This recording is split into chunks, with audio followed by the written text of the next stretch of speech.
Paz do Senhor, irmãos, vamos para mais um comentário de lição bíblica. Estamos estudando o segundo livro de Samuel,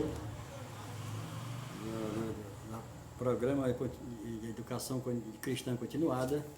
E a lição de hoje, a lição de número 12, está inserida no capítulo 13 a 18 de 2 Samuel. E o título da lição é A Revolta de Absalão. Como sempre, a lição traz três objetivos. O primeiro é precaver-se do perigo da rebelião. Segundo é compreender a razão de Deus, né? Abominar a rebelião. O terceiro é servir com alegria onde Deus nos colocar. Pois bem, o textual da lição diz: também Absalão mandou vir Aitofel, o gelonita, do conselho de Davi, da sua cidade de Giló. Enquanto ele oferecia os seus sacrifícios, tornou-se poderosa a conspiração e crescia em número o povo que tomava o partido de Absalão. A verdade prática diz: rebelião nunca vem de Deus. Ela é inspirada no inferno, pois divide e enfraquece o povo de Deus.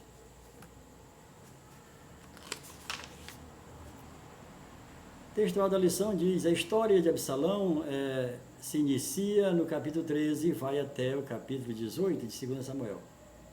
É uma história triste, lamentável e trágica de alguém que, orbitando em torno do poder, aspirava a usurpá-lo do seu próprio pai. O primeiro ponto da lição vai dizer sobre quem foi Absalão. Vejamos algumas características desse jovem príncipe. O primeiro tópico vai falar sobre o coração vingativo, né?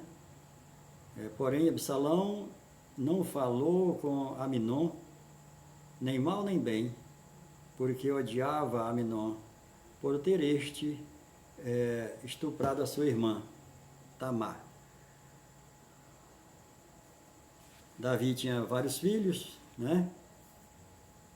E desses filhos, com várias mulheres, eram todos meio-irmãos, né?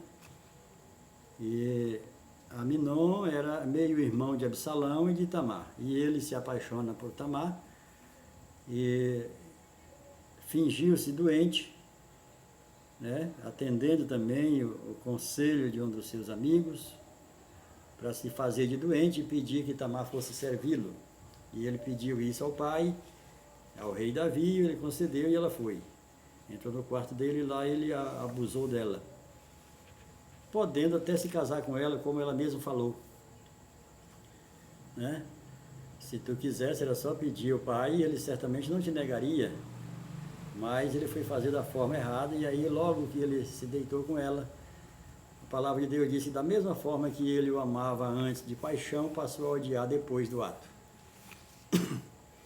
O segundo subtópico vai falar: difícil relação entre seu pai. Absalão teve uma situação difícil com o pai, e aí teve que se ausentar durante 3 anos, né? Foi habitar em Jesus, onde esteve 3 anos. E o Davi, seu pai, com saudade do filho, e ele certamente com saudade de casa, mas se ausentou por conta dessa situação, que depois ele matou a Aminon, né? Ele não pessoalmente, né, mas um dos seus servos, né, assim o fez. O terceiro subtópico é príncipe e belo. E aqui realmente está o centro da situação de Absalão, o que ocorre até hoje com o ser humano. E o que aconteceu aqui com Absalão é o mesmo que aconteceu com o governo de Lúcifer, quando ele governava o primeiro mundo, né, no primeiro Éden. que a Bíblia fala de 3 Éden: o Éden de Lúcifer, o Éden de Adão e o Éden eterno de Jesus, quando depois do milênio vamos habitar na nova terra. Essa nova terra é o Éden de Jesus, o Éden eterno de viver eternamente. Então a Bíblia fala de 3 Éden. E aqui essa situação não aconteceu no céu. O primeiro caso aqui com Satanás, que antes era Lúcifer, né? E o seu nome em hebraico é Heilel, né? Heilel Ben Shahar, o nome dele em hebraico. E aí as próprias línguas, né? O latim colocou esse nome de Lúcifer, mas isso não tem na Bíblia. Pois bem, Absalão era um dos mais belos, um dos homens mais bonitos em Israel. Os seus cabelos eram uma coisa estrondosa, né? Os cachos era cacheado e tinha o tempo certo de cortar. E aí ele era um jovem, realmente um homem muito bonito. E a mesma coisa acontece com o querubim que Deus ungiu para governar o primeiro mundo. E esse primeiro mundo foi governado sem o ser humano, porque Deus veio, apesar de já ter criado o homem dentro de si, mas ele só veio formar no segundo mundo, que é o mundo de Adão. E aqui, em Ezequiel 28, 12, vai falar que esse querubim era também perfeito, era bonito. Ele era o aferidor da beleza.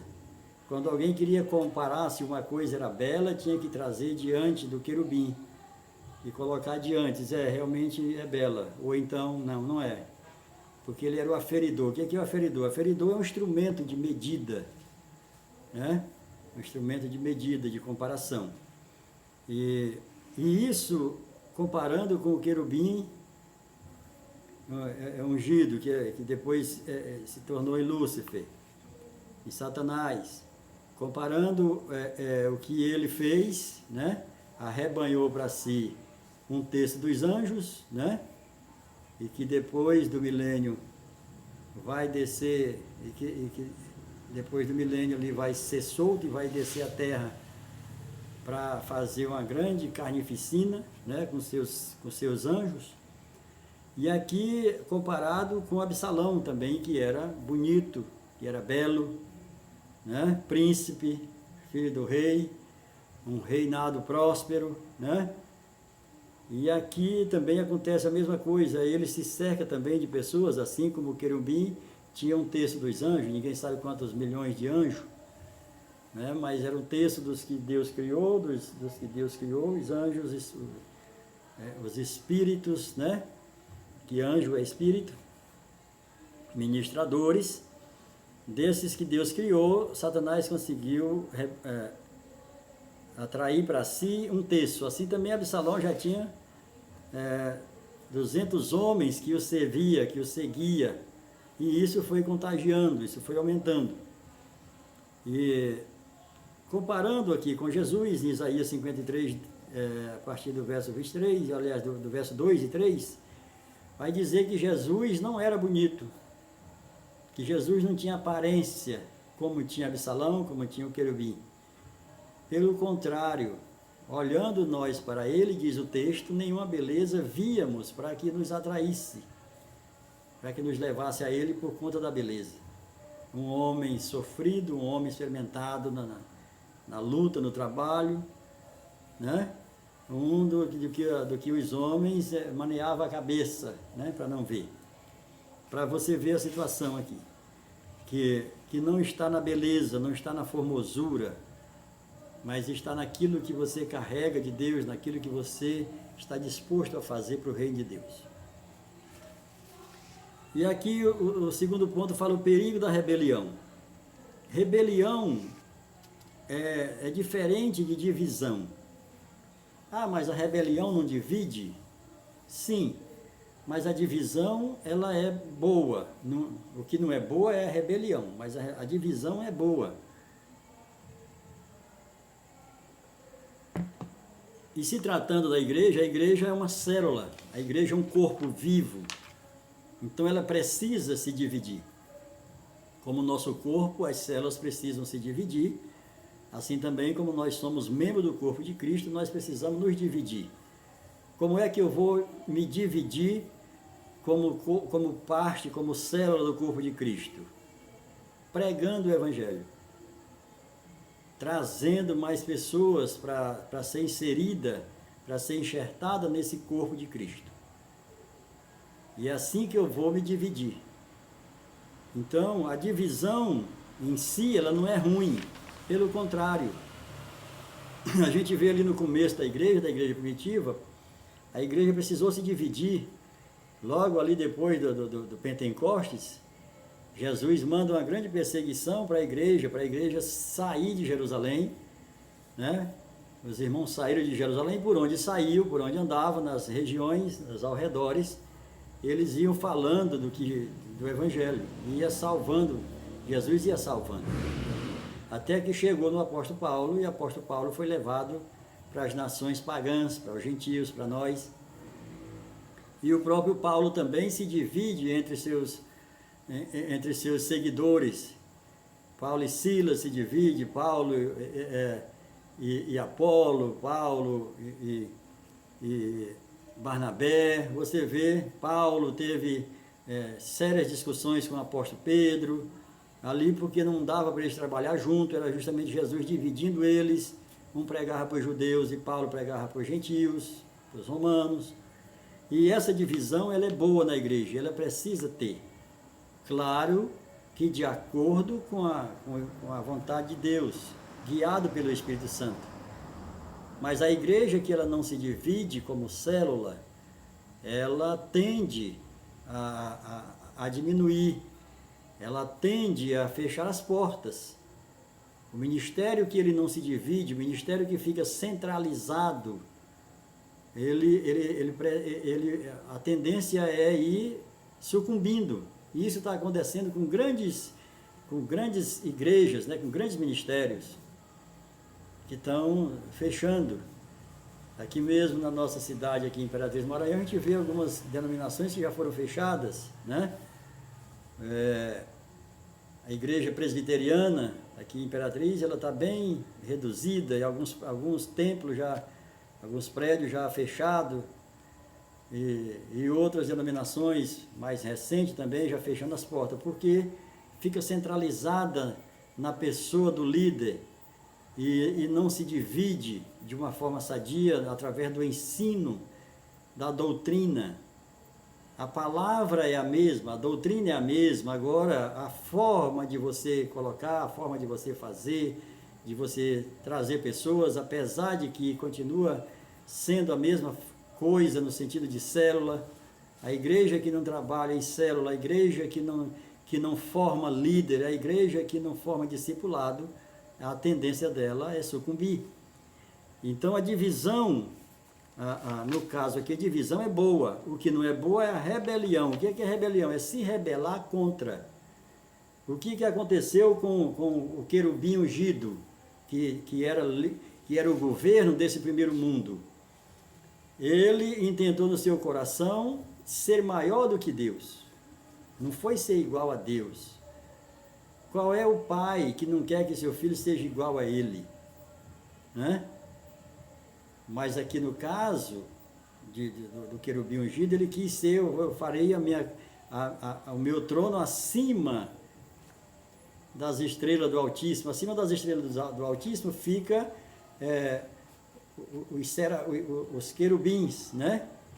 Você vê ali que na tipologia ali da arca do testemunho, os querubins ficavam na tampa da caixa, ou seja, ali simbolizando, se a caixa, a arca ali sendo uma caixa revestida de ouro representava a presença de Deus, os querubins estavam acima dele, né? Cobrindo, não no sentido acima de poderio, né?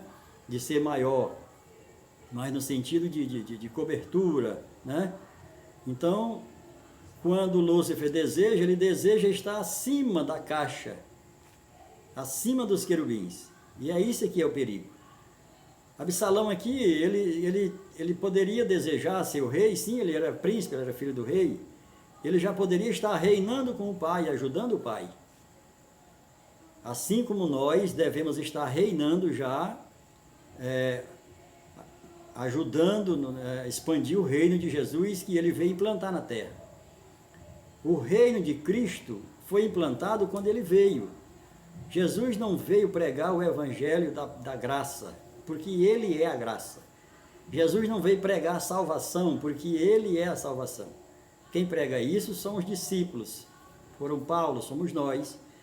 Ele veio pregar o evangelho do reino. Você pode perceber que toda vez que Jesus vai falar, ele vai falar do evangelho do reino.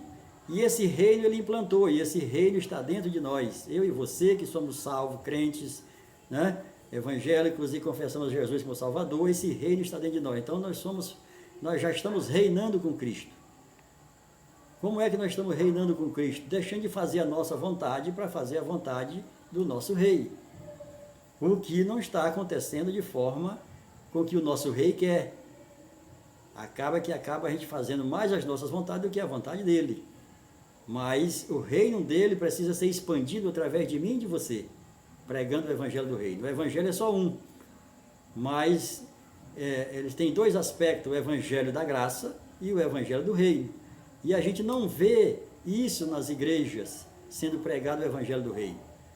Porque quando você tem conhecimento da graça que te alcançou, e que você tem entendimento do que é o evangelho do reino e a diferença de um para o outro, você não precisa de empurrão para fazer a obra. Você não precisa de estar sendo cobrado para dizimar, para ofertar, para evangelizar. Você não precisa ser empurrado para vir para a palavra, para aprender de Deus através da palavra, de fazer discípulo e de ensinar. Você não precisa, porque você já tem conhecimento da graça. Você entende o que é graça, e a maioria da igreja não entende o que é graça. Ainda, muitos crentes ainda pensam que é salvo pelos seus méritos, que foi salvo porque é bom pelas suas obras. Totalmente fora do contexto bíblico. Mas quando você entende isso, você não pesa para os seus líderes, pelo contrário, você vai formar líderes. A gente vê poucas igrejas hoje formando líderes, com sala de aula formando líder, com curso, ensinando a palavra de Deus, não ensinando doutrina, né? Doutrina de homens. E tem algumas até, como o apóstolo Paulo fala, doutrina de demônios. Mas a doutrina é essa que temos que ensinar. Ali em Atos 2, né? Nas casas, e todos os dias nas casas, e os irmãos aceitavam nas casas, as pessoas aceitavam e se convertiam, no partir do pão e nas orações, estavam nas casas. E a igreja saiu das casas e fica só esperando nos templos. Aí o que está havendo muito nos nossos dias é só migração de um ministério para outro, de uma igreja para outra, de uma denominação para outra, sem produzir, sem ser frutífero, sem evangelizar, todo mundo querendo realmente não um líder, não um pastor, mas querendo uma babá para ser cuidado, ao invés de sair buscando pessoas para cuidar. E é isso que a igreja está sofrendo hoje. E essa rebelião, ela é ruim nesse sentido, quando ela quer ser mais do que o seu líder, no sentido de apagar o seu líder e de ser maior. Mas quando você está ajudando aquilo que Jesus fez conosco, né? Nos salvou, nos comprou, e estamos aqui para prestar um serviço para o reino. Somos filhos, somos, mas vamos ser filhos que trabalham. Você que tem filho, que você tem empresa, ou já teve alguma empresa, não é difícil a relação de filho, de esposa e filho para trabalhar com você? Além de você da casa, da roupa, remédio, dinheiro, tudo, celular, e você dá um conforto, né? Dorme bem, come bem, mas eles não vão reclamar, eu preciso de um salário.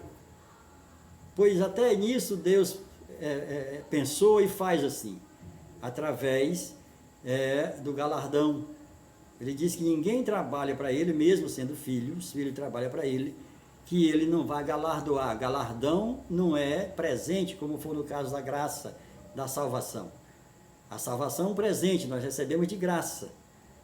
Não que não tenha tido um preço, né? Tem valor, mas não tem preço. Tem um grande valor, inestimável, mas não tem preço. E nós ganhamos esse presente. Agora, para reinar com Cristo, nós precisamos trabalhar. Assim como um pai que tem uma empresa, e para aquele filho um dia assumir o lugar dele, para aquele filho um dia abrir uma filial, é necessário que esse filho esteja trabalhando com o pai. Aqueles filhos que não trabalham, ele jamais vai entregar a empresa para ele gerir, ou vai abrir uma filial da própria cidade, ou em outra cidade, ou outro estado, ou em outro país, sendo que esse filho não amadureceu. E aí o que o apóstolo Paulo fala é que enquanto o herdeiro é menino, ele não difere do empregado, do escravo. Porque é necessário que esse herdeiro, que esse filho cresça, amadureça, para gerir a riqueza do Pai. A riqueza do reino de Cristo está em nós. Mas nós não vamos ter governo sobre esse reino enquanto não amadurecermos. Entender o que é o Evangelho da Graça, o Evangelho do Reino, e entender que nós não podemos ficar de braços cruzados, esperando Jesus voltar, apenas por conta da salvação que Ele nos deu de presente. Mas nós devemos esperar no Jesus voltar, entregar aquilo multiplicado daquilo que Ele nos entregou para nós, porque Ele nos comprou e nos salvou para nós fazermos as boas obras. E essas boas obras é Ele que nos dá. Ele foi preparar lugar. Que lugar é esse? Lugar no trono. Ele nos delega as obras, e esse lugar é lugar no trono. Não é um lugar de salvação, porque Ele nos salvou foi aqui, nos retirando do pecado. Então que Deus abençoe nessa lição que fala acerca da divisão, que fala acerca da rebelião. E rebelião e divisão são duas coisas diferentes. A igreja precisa se dividir, porque a igreja é viva, é uma célula viva. E nós precisamos ser multiplicadores do Evangelho do Reino. Que Deus abençoe a todos, em nome de Jesus. Amém.